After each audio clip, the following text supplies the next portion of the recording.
aspek-aspek lingkungan itu memang aspek yang harus mulai disiapkan di desa, karena aspek lingkungan ini justru karena dinilai desa sebagai buffernya lingkungan tadi. Jadi di samping buffernya ketimpangan, dimana kita lihat indeks Gini desa selalu ada di bawah, jauh di bawah dari indeks Gini kota, artinya yang membuat Indonesia ini masih bisa pembangunannya merata, terutama disokong sumbangan dari desa, yang membuat lingkungan global, kita sudah sama-sama tahu lingkungan global akan tergantung dari hutan, seperti itu misalnya, dan kemudian hutan itu ada di sekitar desa. Jadi peran desa di dalam lingkungan itu diharapkan memang tinggi. Nah, tetapi dalam hal kesiapan warga, karena di awal tahun lalu Biskoco pernah sampaikan juga, misalnya bencana itu kan tidak bisa dikelola, tapi pembangunan itu bisa mengelola mitigasi bencana. Gempa tidak bisa kita kelola, tapi menjaga warga supaya ketika terjadi gempa bumi itu kemudian sudah siap, itu menjadi penting. Seperti yang di awal tadi disampaikan, bagaimana Kode Indonesia kemudian menyiapkan wilayah-wilayah yang bisa internet satelit bisa masuk. Itu kalau sifatnya mobile internet, sehingga bisa masuk ke wilayah-wilayah desa yang saat ini misalnya sedang mengalami bencana, tapi bisa segera menyampaikan kepada dunia kondisinya. Itu salah satu bagian dari mitigasi bencana yang gaya baru, karena hal-hal seperti itu selama ini tidak masuk dalam konsep mitigasi bencana, padahal itu penting, komunikasi yang tetap berjalan ketika ada kebencanaan yang ada di desa, seperti itu misalnya. Nah, itu juga yang kemudian diubah misalnya di dalam sudut pandangnya, menjadi diubah di dalam indeks desa. Jadi arahnya itu adalah arah pembangunan, yaitu kegiatan manusia yang terencana.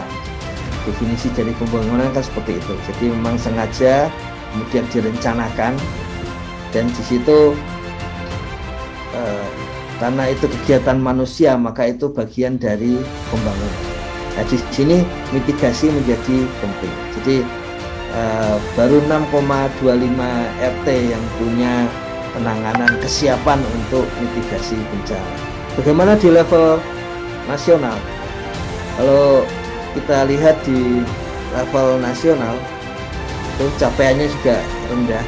Meskipun di sini di level nasional itu ada 11,24 RT.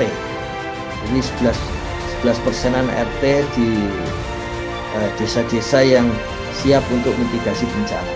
Sementara kalau tadi di desa Kedungrejo tadi baru sampai kepada 6% RT. Kita sudah menduga tadi di awal itu karena memang di situ ini angkanya sama, kita sudah menduga bahwa ada 2 RT saja dari 30 RT di desa ini yang siap-siap untuk mitigasi bencana.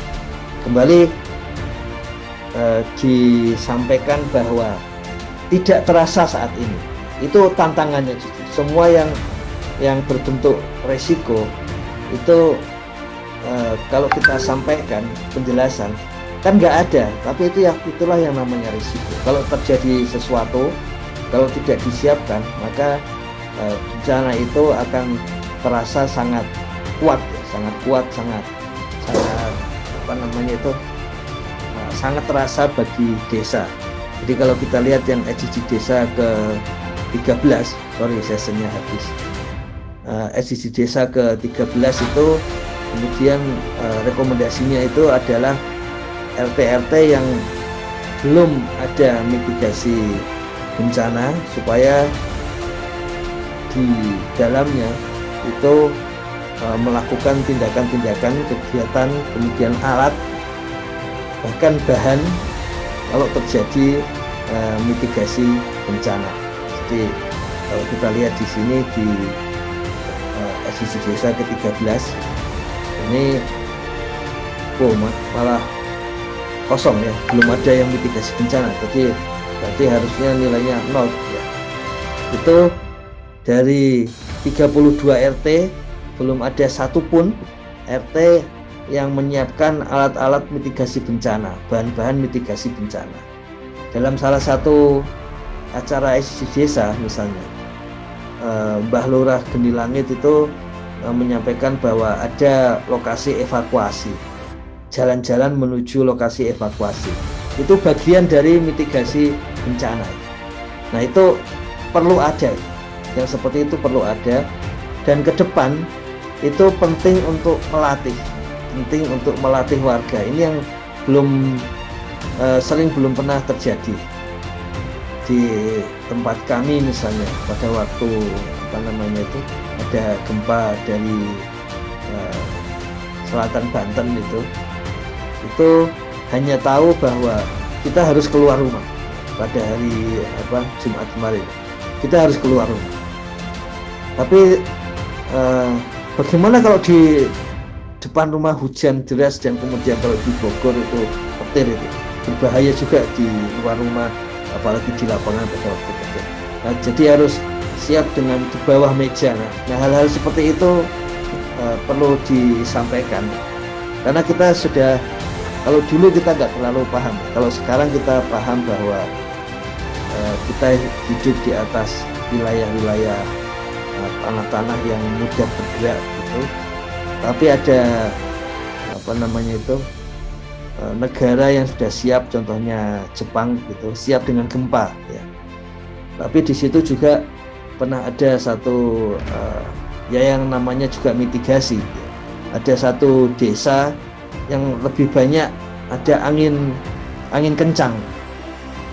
Nah, karena lebih banyak angin kencang, maka kemudian membangun rumahnya itu yang kokoh, yang kuat. Sampai genteng-gentengnya juga bukan genteng yang ringan, tapi genteng yang berat, supaya kalau ada angin kencang gentengnya tidak terbawa angin. Yaitu paradoks ya. Jadi ketika kemudian ada gempa, maka jumlah korban terbanyak adalah di desa tersebut. Karena mitigasinya itu mitigasi terhadap angin kencang, bukan mitigasi terhadap gempa. Desa-desa yang mitigasi terhadap gempa tentu saja akan punya rumah yang sangat ringan, mungkin terbuat dari kayu dan bambu, juga atapnya ringan. Tapi kalau desa itu kena angin kencang, maka itu yang akan rusak.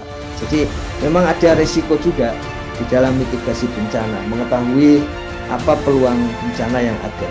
Makanya di salah satu indikator sebetulnya itu adalah selalu meminta kepada klimatologi, meminta kepada agen klimatologi terdekat gitu, supaya bisa memperoleh pengetahuan tentang apa saja itu peluang adanya bencana yang mungkin akan terjadi ke desa kita dalam beberapa waktu ke depan, misalnya seperti itu.